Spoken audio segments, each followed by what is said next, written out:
नमस्कार दोस्तों, स्वागत है आपका देश नीति पर। दोस्तों, सुप्रीम कोर्ट में सेटिंग का गजब खेल चल रहा है। जी हाँ, दिग्गज नेता की बेटियों को या दिग्गज नेताओं की बेटियों को सुप्रीम कोर्ट में सेटिंग से नौकरी मिल रही है। आज जो खबर आपको मैं बतलाने जा रहा हूँ ना, उसे बिना स्किप करे आखिर तक देखिएगा, क्योंकि किस तरह से पॉलिटिकल पावर और मनी पावर का इस्तेमाल करके कैसे सुप्रीम कोर्ट में भाजपा नेता के बेटियों की सेटिंग करवाई जा रही है, उन्हें नौकरी दिलाने का काम सरकार कर रही है। दूसरों का हक छीनकर उन्हें नौकरी दिलवाई जा रही है। सुप्रीम कोर्ट में बड़े नेताओं की बेटियों को सेटिंग से वकील बनाया जा रहा है, जिनके पास एक्सपीरियंस भी नहीं है। तो पूरा माजरा बताएंगे, आखिर तक बने रहें।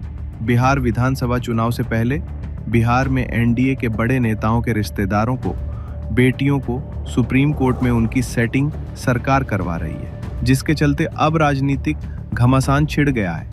बिहार राज्य अनुसूचित जाति आयोग में केंद्रीय मंत्री चिराग पासवान के बहनोई मृणाल पासवान, जितेंद्र मांझी के दामाद देवेंद्र मांझी, बिहार धार्मिक न्यास बोर्ड में अशोक चौधरी के दामाद सायन कुणाल की सिलेक्शन के बाद तेजस्वी यादव ने कहा था कि नीतीश कुमार की सरकार को जमाई आयोग का गठन करना चाहिए, क्योंकि सरकार परिवार परिजनों का खास ध्यान रख रही है।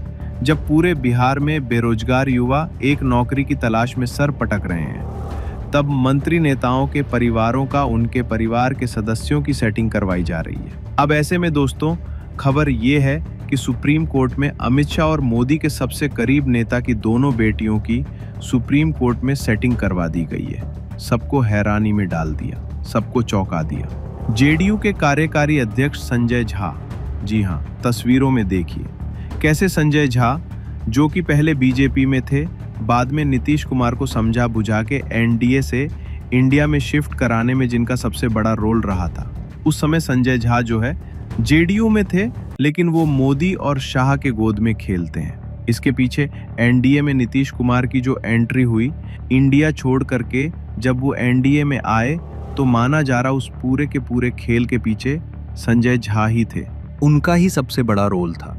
इसीलिए वो एनडीए के नेता या जेडीयू के नेता कम और भाजपा स्लीपर सेल के तौर पर या भाजपाई नेता के तौर पर नरेंद्र मोदी और शाह के सबसे भरोसेमंद नेता के तौर पर देखे जाते हैं। संजय झा सबसे करीबी नेताओं में से एक हैं, जो जेडीयू में शामिल है, जेडीयू में बीजेपी की ओर से स्लीपर सेल है।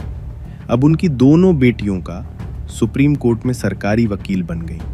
अब सरकारी वकील बनने पर सवाल उठ रहा है। ये ट्वीट देखिए, फिर मैं आपको बताऊंगा कि क्यों सवाल उठाए जा रहे हैं। ये दोनों ट्वीट देखिए। पहला ट्वीट जो है वो 2023 की है, एक 2024 की है। संजय झा का ये ट्वीट देखिए, मैं अपने परिवार, मित्रों और शुभ चिंतकों के साथ अपनी बेटी सत्य झा की इस अविश्वसनीय उपलब्धि का जश्न मनाने में शामिल होकर बहुत खुश हूँ, क्योंकि उसे एलएलएम की डिग्री मिल गई है स्टैनफोर्ड लॉ।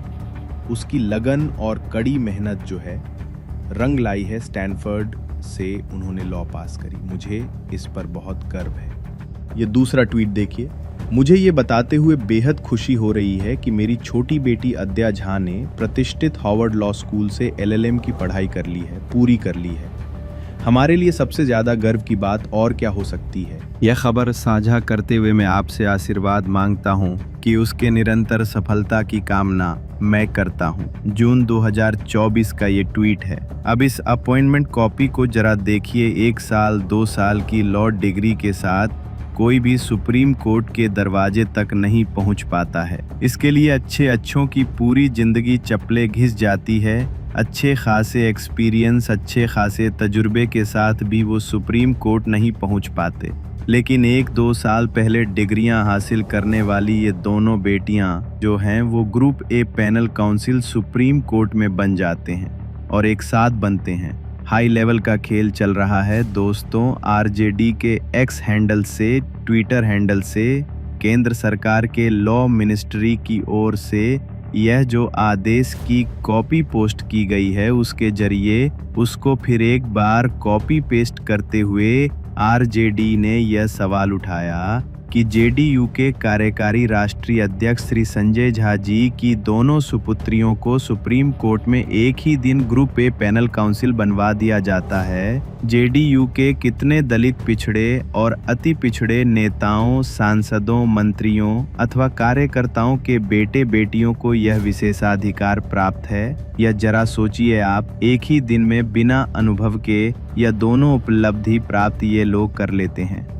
दलितों, पिछड़ों, अति पिछड़ों की मेरिट, प्रतिभा, हक और अधिकार को कैसे छीनकर भी कुछ लोग बेशर्मी से मेरिटधारी बने रहने का एक तरीके से ढोंग करते हैं दोस्तों। वाकई किसी और का हक मार के, पॉलिटिकल पावर, मनी पावर का इस्तेमाल करके इस तरह की सेटिंग करके सुप्रीम कोर्ट में घुसना बिना एक्सपीरियंस के, यह वाकई सिर्फ करप्शन की बात नहीं है, सिर्फ मनी पावर, पॉलिटिकल पावर की बात नहीं है, सिर्फ साठगांठ की बात नहीं है। यह न्यायपालिका की पारदर्शिता को भी कलंकित करता है। संजय झा की दोनों बेटियां जो एक 2023 में LLB कंप्लीट, LLM कंप्लीट करती हैं, 2024 में दूसरी बेटी LLM कंप्लीट करती हैं और फिर 2025 में दोनों के साथ में सुप्रीम कोर्ट में काउंसिल के तौर पर नौकरी लगना, क्या यह महज इत्तेफाक है या इसमें आपको पॉलिटिकल और पैसों की बू आ रही है? कमेंट बॉक्स में लिखिएगा जरूर। और ऐसी तमाम खबरों को यूं ही पड़ताल के साथ पाने के लिए देश नीति के साथ बने रहें। फिलहाल इस रिपोर्ट में इतना ही। बहुत बहुत धन्यवाद।